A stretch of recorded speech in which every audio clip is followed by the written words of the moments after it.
신명기 12장에서 16장까지는 보면 12에서 13장은 하나님과 하나됨, 15, 16장은 이스라엘의 하나됨 그렇게 나오고, 그 가운데 14장이 쉐마의 핵심 또는 쉐마의 실제 또는 쉐마의 출발, 뭐 그렇게 말을 할 수 있는 부분입니다. 우리가 이미 나누었습니다. 쉐마라고 하는 것, 하나됨이라고 하는 것이 우리에게는 불가능한 것이다. 그것을 아셔야 됩니다. 내가 하나님과 하나 될 수 있다. 뭐 언제든지 지금 이렇게 살지만 내가 하나 나중에 하나 되지. 그거는 아주 큰 착각이십니다. 우리로서는 절대로 불가능한 것입니다. 예수님이 그랬죠. 그 제자들이 깜짝 놀라서 그러면 누가 구원을 받을 수 있습니까? 그러니까 사람으로서는 불가능한데 하나님으로서는 모든 것을 할 수 있나니 하나님으로 가능하다, 이렇게 얘기를 했습니다. 그래서 우리가 노력하거나 우리에게 속한 영역에 무엇을 해라 그런 것이 아니고, 육체의 존재로 살 수밖에 없는 우리를 하나님의 영역으로 부르신 것이다. 그것을 아셔야 됩니다. 왜냐 그러면 신앙도 세상에서 내가 살아가고 사람들 관계 속에서 있는 그것으로만 생각을 하시다 보면은 하나님의 영역, 영적 세계, 본질 세계는 전혀 알지 못한 채 이 세계 속에서 나름대로 노력하고 나름대로 애쓰고 또 나름대로 뭐 내가 이러면 뭐 믿는 거지 뭐 이러다가 아무리 그러셔도 그거는 인간 세계, 현상 세계, 단절 세계, 그런 세계니까 그 초월이라는 게 있을 수가 없죠. 자, 신명기 14장 핵심은 너희가 여호와의 성민이다. 2절과 21절 시작과 마감에서 그렇게 딱 선포를 하죠. 자, 이 하나님의 성민에게는 세 가지의 특징이 나타납니다. 제일 첫 번째가 장례 문화입니다.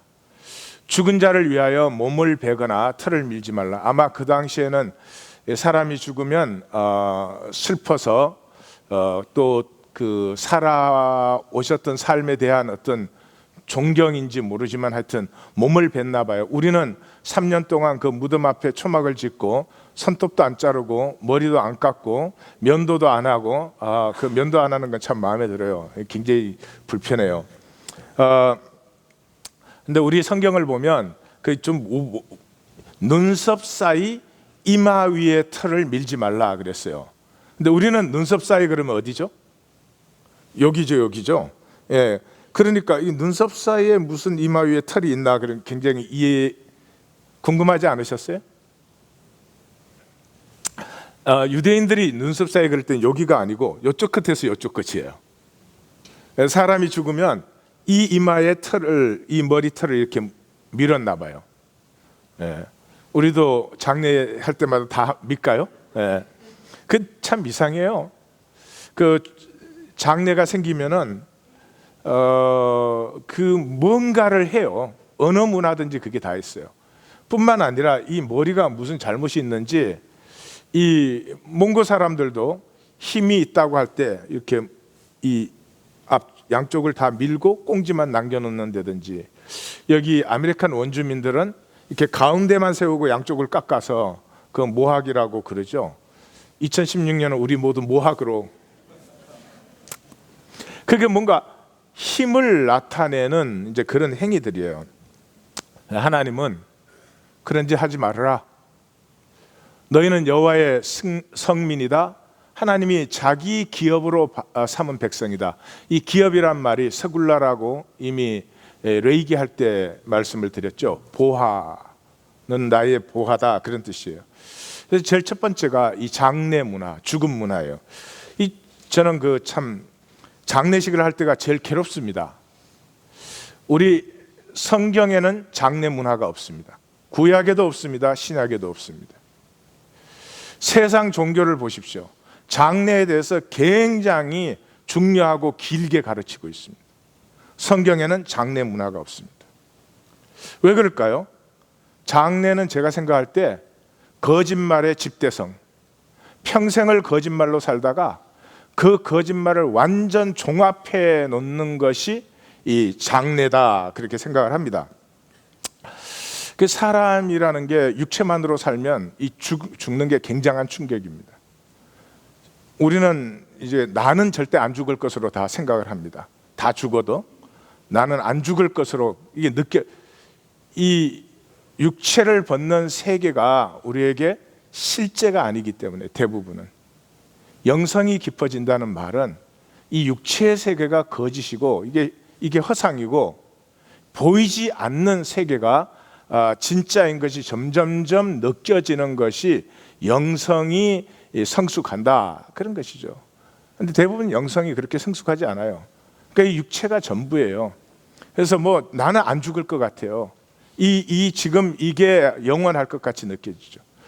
그렇게 살다가 딱 죽음이 오면은 굉장한 충격이 옵니다.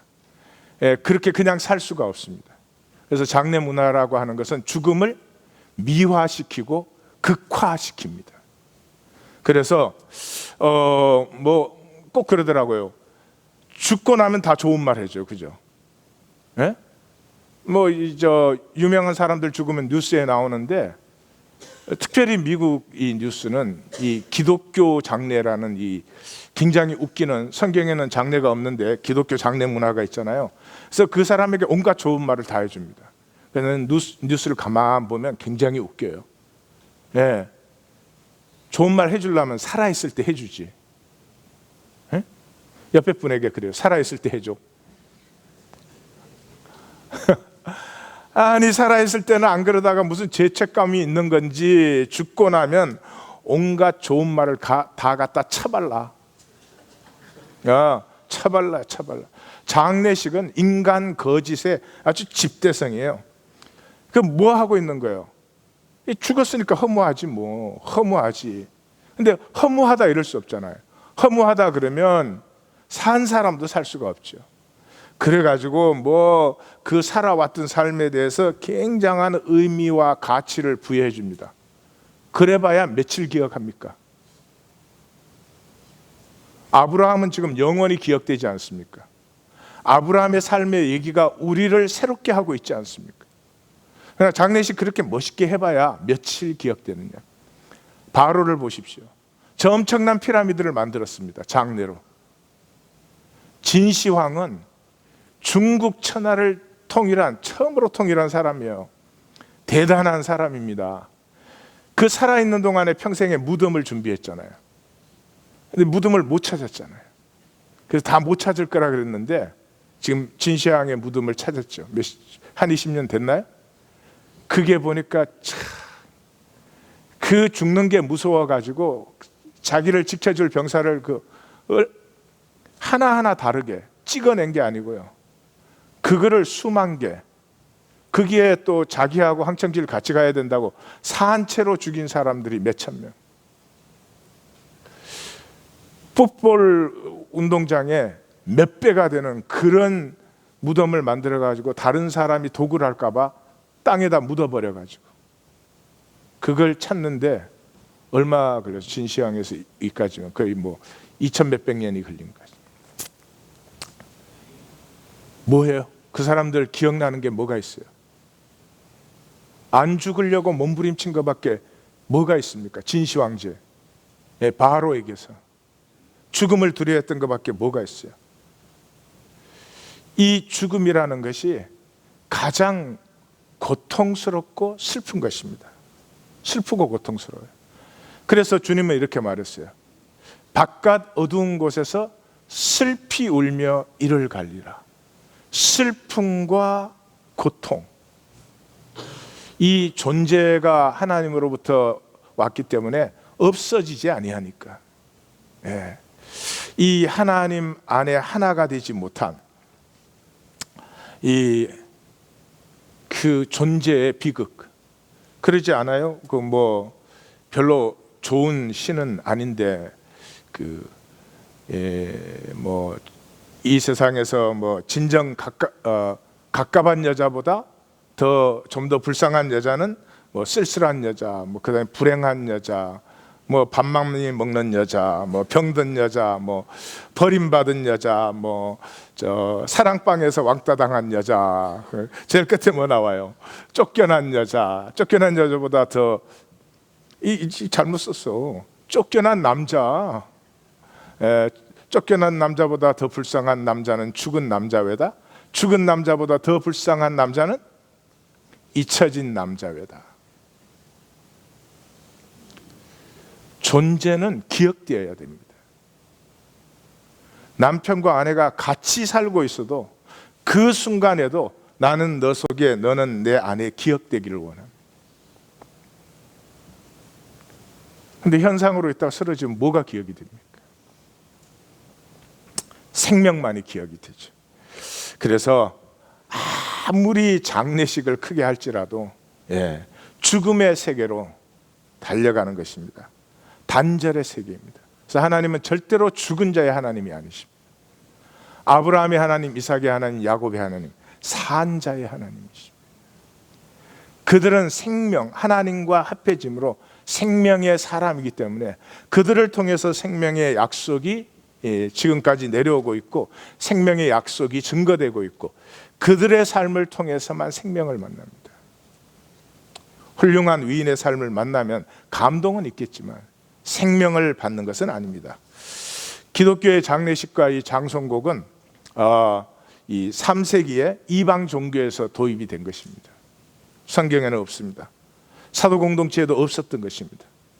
초기 그리스도인들은 시신을 아시죠? 카타콤에서 시신을 곁에 두고 다 같이 식사했습니다. 그분들에게는 이 죽었다고 하는 것은 뭐 장례를 하고 어쩌고 그럴 것이 아닙니다. 다만 그 참 카타콤은 석회석이어서 그 모든 수분을 이렇게 빨아들이니까 뭐 썩고 냄새 나면 못 그랬겠지만은 그 분이 살아왔던 그 생명의 삶을 지금 우리와 같이 나눈다고 생각을 했습니다. 또 이런 십자가는 4세기에 컨스탄틴 후에 등장한 것이죠. 모든 것이 종교화되는 것이죠. 왜? 진리는 그대로 받는 것이 너무 부담스럽죠. 그래서 내가 핸들할 수 있는 종교로 리듀스 시키는 거죠. 두 번째가 이제 음식입니다. 정한 짐승과 부정한 짐승, 이거 우리 레이기에서 다 본 것이죠. 이 세 가지 이제 짐승과 물고기와 새를 얘기를 하죠. 가증한 것은 먹지 말라 그렇게 합니다. 가증한 것이 따로 있겠습니까?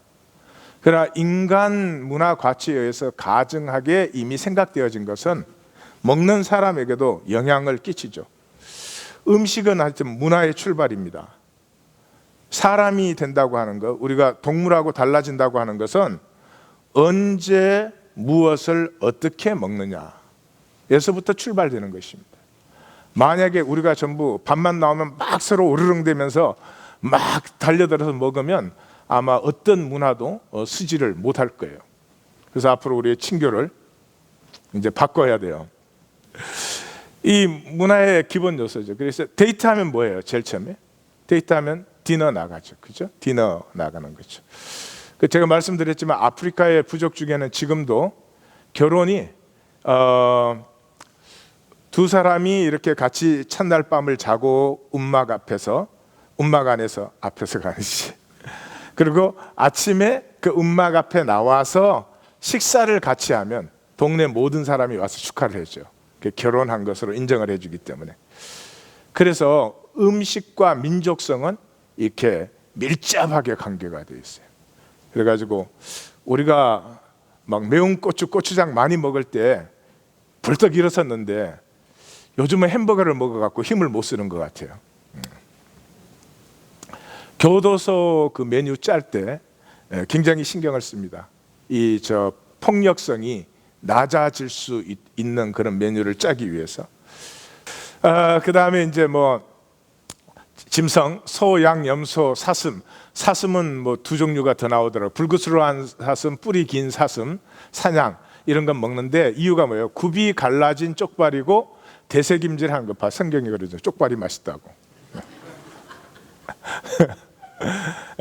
굽이 갈라졌다는 건 뭐예요? 자아가 갈라지셔야 돼.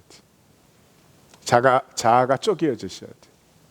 이 쪼개어지지 않은 자아로 세상 살기도 힘들고요. 하나님 믿는 건 불가능하고요. 자아 속에 뭐가 들어있을까요? 우리의 이고 속에 뭐가 들어있을까요? 네? 욕망. 네, 그 욕망은 어디서 나왔을까요? 그러면 욕망이 왜 있을까요? 욕망만 없으면 편하고 자유하고, 욕망이 없으면 훨씬 더 많이 가질 수도 있고 얻을 수도 있고 누릴 수도 있습니다. 그런데도 그 이제 욕심을 놓지 못하죠. 왜 그래요? 두려움, 자아의 뿌리는 두려움이 있습니다. 사랑받지 못할까 봐 두려움이죠. 애들도 사랑스럽고 짐승도 새끼는 다 사랑스러워요. 세상에 악어 새끼를 보는데 악어 새끼도 예쁘더라고요. 그 아이는 왜 예쁠까요? 두려움이 없는 건 아니지만 아직 몰라요. 어른이 되면 될수록 두려움 때문에 자기를 컨트롤해요. 괜찮게 보일라, 잘 보일라, 어렵게 보일라, 그러다 보니까 우리가 그만에 이렇게, 자아가 쪼개어지세요. 자아가 쪼개어지세요. 그게 복이에요, 복. 그 다음에 되새김질하는 것. 되새김질이 묵상이죠. 자아가 쪼개지면 자신을 계속 성찰하게 되어 있습니다. 자아가 안 쪼개진 사람은 계속 남만 보는 거야. 낙타, 토끼, 사반은 토끼, 너구리 그 중간 정도 되는 것이 돼지. 부정하니 먹지 말고 또 만지지도 말아라. 시체는 그 죽은 것은 만지지도 말아라. 그다음에 물고기는 이름이 전혀 안 나와요. 왜냐 그러면 이 팔레스타인 땅은 그 당시만 하면 뭐 물고기가 거의 없죠. 이 갈릴리 쪽으로 올라간 건 한참 있다 올라간 것이죠. 그러니까 그냥 지느러미와 비늘이 있는 건 먹고 없으면 먹지 말아라. 그리고 이름 안 나오죠. 그 다음에 새는 많이 먹은 것 같아요. 그래서 아마 유황오리, 청동오리 뭐 이렇게, 요즘은 그 아내를 오리로 비유하는 그 유모들이 있더라고요. 이 살림도 제대로 못하면서 뭐 이렇게 겉멋만 들어 있는 와이프는 어찌하오리. 오늘 아침에 보니까 어찌하오리들이 많으네. 살림도 잘하고 예쁘면 청동오리, 살림도 잘하고 예쁘고 돈도 잘 벌어오면 황금알 낳는 오리. 우리는 어찌하오리밖에 없어서 어떻게 어찌하오리. 근데 오리 뭐 이런 건 이제 다 먹으라고 돼 있어요. 근데 시체, 죽음을 먹는 것, 더러운 것 먹는 새인데 기기도 하는 것, 그 다음에 독수리 이런 맹금류, 그 다음에 또 거처가 독한 것. 여기 황새 이런 게 나오는데, 학이 거주하는 나무 보신 적 있으세요? 나무가 죽어버립니다. 그 학이 그렇게 고고하고 이렇게 깨끗하게 보이는데 그 배설물이 독해가지고 나무가 주로 소나무 위에 안쪽으로 새빨갛게 돼버립니다. 그리고 그 밑에 땅도 다 죽어요. 그 예쁘다고 꼭 좋은 게 아니에요. 조심하셔야 돼요. 정한 새는 먹을지니라 그랬어요. 그리고 스스로 죽은 것은, 성경 참 재밌지 않아요? 우리 읽으면 스스로 죽은 것은 절대로 먹지 말고 이방이나 개한테 주래. 야, 하나님 뭐 이러냐? 근데 아니요, 그런 게 아니고, 그 하나님 제단 앞에서 이 고기를 보시면 반드시 하나님 제단 또는 정한 곳에서 이렇게 잡게 돼 있고 그 말씀대로 잡게 돼 있어. 그럼 어떻게 해요? 죽인 다음에 제일 처음에 피를 뺍니다. 성경에서는 피 먹지 말라고 그랬죠. 그래서 유대인들 코셔 만들 때는 피를 완전히 빼고 그 뺀 것을 다시 소금에 담가둡니다. 소금의 그 삼투압 현상 때문에 남은 피가 다 빠져나옵니다. 그걸 물에 씻어 가지고 요리를 해. 그러니까 무슨 맛이 있겠어요. 근데 사실은 그렇게 먹습니다. 근데 스스로 죽은 건 피 뺄 수 있어요, 없어요? 못 빼요. 그러니까 이방인은 먹어도 돼. 그러나 하나님의 말씀을 믿는 사람은 먹으면 안 돼. 그 다음에 또 너는 염소 새끼를 그 어미의 젖에 삼지 말라, 이런 것도 나와요. 우리 음식 생활에 우리의 본성이 사실은 배어 있어요. 그 음식을 먹어도 먹는 것에 대한 고마움도 있고 미안함도 있어야지, 세상에 좀 맛있게 먹겠다고 염소 새끼를 그 엄마의 젖에 삶아서 먹는 거죠. 이런 것 자체가 우리를 굉장히 그 파워 오리엔티드, 그 현상적인 힘을 조금만 더 가질 수 있으면, 지금 이 세계는 힘에 미친 세계예요. 진짜 힘도 아니고 그 잠시 동안 큰 소리 칠 수 있는 그 힘을 붙들기 위해서 뭐 거짓말은 둘째, 거짓말하는 거 상관은 다 거짓말이니까. 트럼프를 보면 다 하는 거짓말이잖아요. 멕시코 국경에 담 세울 수 있어요, 없어요? 절대 안 세워요. 멕시코 돈 내게 할 수 있어요, 없어요? 지가 10,000번 죽었다 깨어나도 그런 일은 일어날 수가 없어. 무슨 중국하고 무역 적자를 해결하겠다. 무역 적자, 미국이 손해 보면서 적자 봐요. 미국이 다 이익 되니까 적자 보고 있는. 이건 너무 모르니까, 외교고 경제를 모르니까 말도 되도 않는 말을 해도 사람들이 그냥 거짓말인 거 아는데도 다 좋다 그래요. 그만큼 이렇게 삶이, 심령이 메말라져 있는 거죠. 세 번째가 이제 11조죠. 22절, 너는 마땅히 매년 토지 소산의 11조를 드릴 것이며, 그러니까 11조는 뭐의 소산이죠? 토지 소산이에요. 토지 소산. 그러면 소나 양은 11조 안 드려요? 소나 양은 어떻게 해요? 뭐라고 되어 있어요? 첫 태생. 소나 양은 첫 태생을 드리는 거예요. 토지 소산은 11조를 드리는 거죠. 그것을 아무 데서나 아니고 그의 이름을 두시려고 택한 곳에서 곡식 포도주 기름에 11조를 뭐 하라고요? 먹으며. 그러니까 매주일 들어오는 11조로 하여튼 여기 갈비든 뭐든 다 그걸 먹어야 되는 거예요. 그게 11조예요. 소양에 그게 처음 난 것도 또 먹어. 소양 좀 길러보세요. 그래서 그게 뭐 하는 거라고요? 여호와를 경외하는 것이다. 여호와를 경외하는 것이 뭐냐? 11조와 소양이 처음 난 것을 가지고 와서 전민족의 축제가 일어나는 거죠. 1년에 3번 전민족의 축제가 일어나는 거죠.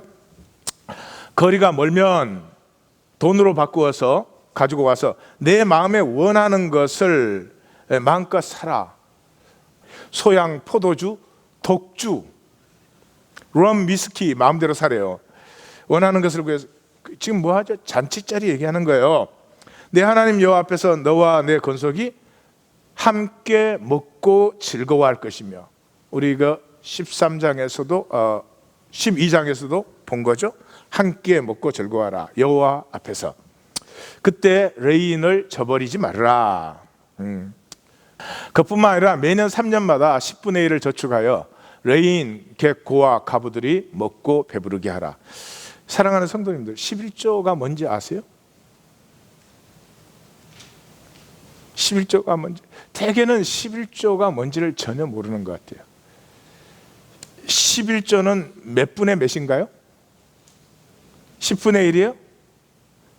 자신 있으세요? 이 성경이 3,500년 전에 행하던 것을 정해놨기 때문에 우리 식으로 이렇게 기록하지 않아, 똑바르지 않아요. 11조에 3가지가 있습니다. 우리가 출애굽기에서 만난 11조는 뭐예요? 그 11조로 기업이 없는 레위인과 제사장들을 먹고 살도록 해주는 11조가 있죠. 그 다음에 여기에 신명기에 나오는 11조는 10분의 1을 가지고 와서 전부가 함께 먹되, 그때 객과 고아와 종과 과부 해서 전 민족이 전부 잔치를 벌이는 11조가 있어요. 그 다음에 3년마다 드리는 11조가 있어요. 그럼 총 지금 몇 퍼센트가 되는 거예요? 23.3%? 근데 그게 분명치 않아요. 근데 제가 생각할 때는 20%예요. 왜냐 그러면 3년마다 11조는, 그러니까 첫째 해에 와서 잔치 벌여요. 둘째 해 잔치 벌여요. 셋째 해는 잔치 대신에 우리 중에 가난한 사람들, 의지 없는 사람들, 기업이 없는 사람들을 위해서 그것을 저축했다가 그 사람들을 위해서 써요. 4년째 잔치예요. 5년째 잔치예요. 6년째 없는 사람들을 위해서 써요. 7년째 안식년이에요. 그렇게 되는 거죠. 근데 지금 그러면 우리가 20%를 내야 되는데 20% 내실래요? 예? 다들 표정이 배째라. 근데 지금 20% 내면 안 돼요. 왜냐 그러면 그 제사장과 레위인을 먹여 살리는 그 11조는 단순히 그 사람들을 먹여 살리는 게 아니라 이스라엘이라고 하는 나라를 여호와 앞에 제사 중심의 공동체로 형성해 가는 거죠. 그래서 정확하게 말하면 지금의 텍스입니다. 텍스. 지금 다 텍스들 내시잖아요. 그건 텍스를 내는 거지. 그러니까 지금의 11조는 엄밀한 의미에서 성경적으로 얘기한다면 레인을 먹여 살리는 포션과 좀 잘 먹여 살리세요. 그 포션과 우리가 함께 잔치하는 것이 우리의 11조에 들어있어요. 그래서 11조를 드리시면은 11조를 드리실 뿐만 아니라 이 11조가 교회 뭐 건물 키우고 또 모르겠어요.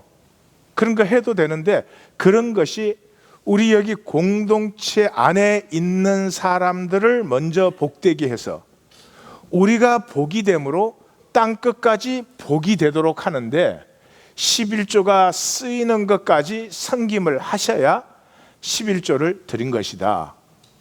예, 11조에 대해서 절대로 율법으로 생각하시면 안 됩니다.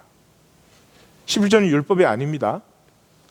11조를 율법으로 생각하시면 세 가지 손해가 생기는 것 같아요. 첫 번째, 안 하면 죄의식이 생겨요. 율법이니까. 두 번째, 믿는 사람 치고 11조 다 하고 싶죠. 11조 못하면 안타까움이 있겠죠. 이 안타까움은 양면이 있죠. 하나님을 내가 정말로 사랑하지 못한다는 안타까움과 그 다음에 내 인생이 왜 이렇게 돈에서 자유하지를 못할까? 돈에서 자유할 때까지 영적 세계는 없습니다. 돈에 사로잡혀 있는 사람이 영적 세계, 그 생각은 할 수 있겠지만 그걸 누린다든지 안다든지 이 뭐 유업으로 받는다든지 이런 건 다 폐해지는 거죠. 그러니까 돈에서 자유 안에서 좋을 일이 뭐가 있겠습니까? 돈에서 자유하지 못하죠. 율법으로 생각하면 세 가지의 손해가 생기는 것 같아요. 11조 못한다고 해서 하나님이 뭐 저주하시거나 그러지 않습니다. 그건 전적으로 우리의 주권이에요. 그럼 11조가 뭐냐? 11조를 언제부터 했어요? 아브라함이 했어요. 아브라함이 언제 했어요? 예, 롯과 헤어진 다음에. 이 자식이 없는 아브라함은 그 조카 롯이 자기 자식이지. 또 동생이 죽었으니까. 뭐 애지중지하죠. 정신이 없어요, 이 사람은. 롯이 잡혀갔다 그러니까 어떻게 해요? 자기 병력 갖고 그돌라오멜 4개국 연합군을 추적해서 갑니다. 큰 생각이 있으면 그런 일을 못해요. 제가 하나님교회 개척하고 한참 있다 보니까 제가 만 50에 이민교회를 개척했더라고요. 이건 정신 있는 사람은 할 일이 못 됩니다. 그래 가서 그돌라오멜을 격파했죠. 격파하고 돌아왔습니까? 안 돌아왔습니다. 호박까지 올라가서 호박까지. 호박. 그게 어디예요? 롯이 잡혀간 데까지. 그 롯을 찾아갖고 돌아오는데 누가 나왔어요? 소돔 왕과 멜기세덱 왕이 나왔습니다. 현실적으로 계산하면 소돔 왕과 손을 잡아야 됩니다.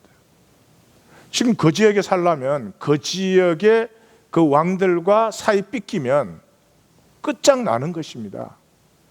두 번째, 그돌라오멜 치기는 쳤는데 그돌라오멜이 그럼 죽었나요? 즉시 다시 세력을 회복해서 다시 내려오면 자기 혼자 어떻게 해요? 이 동맹군이 필요하죠. 현실적으로 보면 소돔왕과 손을 잡아야 됩니다.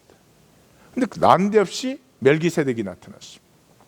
히브리서 7장에 멜기세덱을 설명해 주죠. 히브리서 7장에 멜기세덱을 설명하는데 11조라는 말이 7번 나옵니다. 그런데 그 멜기세덱이 누구예요? 시작도 없고 끝도 없고 뭐 부모도 없고, 이 현상의 근거가 없는 사람입니다. 그 멜기세덱은 영적 세계를 대표하는 사람입니다. 11조가 뭐예요? 11조를 아브라함이 그 멜기세덱에게 드리고 나서 그 다음에 뭐예요? 창세기 15장이죠. 하나님이 아브라함을 찾아오시죠. 찾아오셔서 뭐를 합니까? 비로소 약속을 하시죠. 지금 구약의 모든 역사는 하나님이 자기가 뭘 하고 있다고요? 내가 아브라함과의 약속을 지키는 것이다. 너희를 출애굽시키신 것도 아브라함과의 약속돼. 이 약속만 없었으면 옛날에 싹 썰어버렸어요. 한 가지도 하나님 마음에 합한 것이 없으니까. 그렇지만 그 백성을 새롭게 하고 끝까지 기다려내는 것은 그 약속 때문에, 광야를 인도한 것도 약속 때문에, 그 약속의 땅으로 드리는 것도 약속 때문에. 그 약속이 뭡니까? 꿈을 같이 꾸는 거죠. 그래서 15장 약속하기 전에 뭐라고요? 아브라함을 데리고 나와서 하늘의 무뼈를 보라. 결혼할 때 약속하시죠. 그게 뭡니까? 꿈을 같이 보자는 거죠. 무엇이 꿈이에요? 내 세계 속에 속한 것이 전부면 꿈이 아니죠. 내 세계를 초월한, 내 한계를 초월한 세계를 같이 보자는 거죠. 끝나야 될 시간인데 얘기 하나 드릴까요? 오케이. 어떤 마을이 있었어요. 마을이 있는데 마을 뒤에 굉장히 높고 큰 산이 있었어요. 근데 마을이 굉장히 풍요하게 잘 살았어요. 왜 잘 살았냐 그러면 마을 앞에 있는 이 땅도 그 앞에 개울물이 흐르면서 이 옥토인데 그 산을 넘어서 진짜 넓은 큰 평야가 있었는데 기름진 평야예요. 그래서 뭐 소출이 풍성해요. 그래서 잘 먹고 잘 사는 거죠. 어느덧 시간이 지나다 보니까 이렇게 넉넉하고 잘 사니까 그 힘들어서 그 높은 산을 넘고 싶지 않죠. 안 넘어도 잘 사니까 뭐 이 마을의 소출만으로도 충분하니까. 그래서 하나씩 둘씩 이제 그 뒤로 넘어가는 사람이 없어졌어요. 그러고 세월이 흘렀어요. 그러는데 이 마을에 갑자기 몇 년의 기근이 임했습니다. 사람들도 가축들도 막 죽어가기 시작하는 거죠. 그러는데 그 한 청년이 도저히 이렇게 죽고 앉아서 죽을 수는 없으니까 그래서 그 뒷산을 올랐어요. 뒷산을 올랐더니 세상에 그렇게 기름진 평야가 눈앞에 쫙 펼쳐지는 거예요. 그래서 돌아와서 사람들에게 얘기했어요. 저 산을 넘으면 이것과는 비교도 되지 않는 풍성한 평야가 있습니다. 그렇게 얘기했더니 사람들이 다 많이 굶어가지고 헛것을 봤구나. 그리고 안 믿었대요. 산이 바운더리, 경계가 되느냐, 산이 그 점에서 저 지평선을 바라보는 호라이존 포인트가 되느냐. That makes all the difference. 하나님이 우리에게 육체의 삶을 주셨어요. 이게 경계가 되시면, 내가 지켜내야 될 경계가 되시면 기근의 시간이, 죽음의 시간이 반드시 옵니다.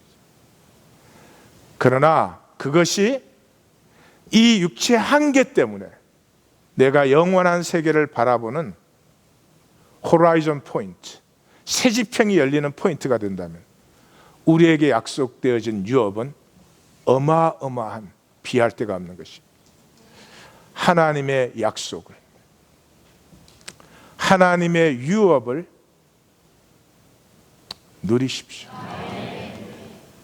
세상 시시껍적하고 천박한 배설물에 쏙지 마십시오. 기도하십시다.